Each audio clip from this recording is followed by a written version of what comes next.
And, and we hear the word motivation, we think of it in a positive light. Not always is motivation, or should it be seen, in a positive way, because sometimes we're motivated in ways that aren't actually conducive to our success.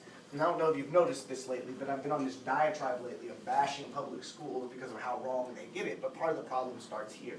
The way we motivate you is very much like a dog. I mean, we're on this reward and punish system where you're being rewarded for doing what you're supposed to do in the first damn place, and we're punishing you for not succeeding, even though what we're doing is not necessarily conducive to your success. And we talk about in school, like we're the first to think we don't offer instant gratification, when in reality we do, in the form of grades. I mean, anybody who's ever gotten a 40 knows how much a 40 stings. It's like all big and red on a sheet of paper as if it's Latin. Like, you're stupid. Where 100 looks all happy. Like, even teachers will put a happy, like, smiley underneath the 100 sometimes. Like, the zeros are eyes, like little ball eyes. Like, hey, you're so good. Like, what the hell is that? That's a... It's an intrinsic motivator to do that, and it is instant. It's an instant gratification. But we wonder why kids aren't succeeding here. And yet we have the greatest generation of all time of video game players. We truly do. You could take a video game, you could take the world's greatest video game player of all time from 10 years ago. The Tetris world record holder. Dude's owning Mario Brothers, right? Like, this guy is Marioing it up on a regular. 10 years ago, the greatest, whatever, I don't even know what game was like the game to, I don't care. 10 years ago, you don't know. You were a fetus still. Listen, 10 years ago, greatest video game player of all time from 10 years ago could play today's mediocre video game player and would get crushed.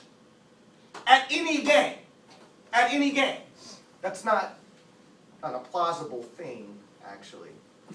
We have the world's greatest generation of video game players. We have kids today that have given the opportunity, and when given the opportunity have done this, will play a video game out for 8 hours straight.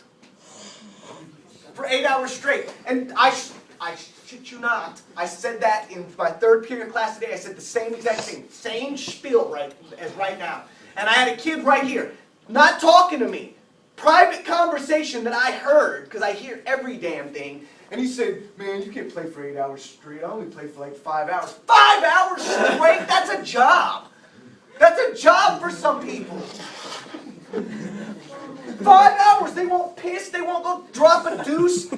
They won't eat. They won't drink. If they could, they would hook an IV up to them to keep them, to sustain them while they played. 8 hours straight on a video. 8 hours on a video. 8 hours on a video. What the hell can you... my eyes would explode in my face. They would explode for playing a video game hours. 8 hours straight. We have kids doing that. 8 hours straight. That's a job. That's a job. And getting nothing from it. Getting nothing.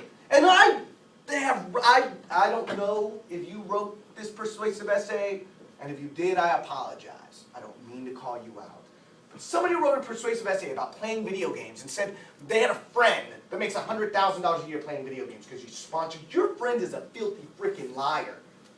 There is nobody in this country, on this planet, making $100,000 a year playing video games. You know why? Because we have the greatest generation of video game players of all time. If anybody in the world was offering $100,000 a year to play video games, it would be a line from here to New York City for that job. With qualified individuals in that line who are badass at video games.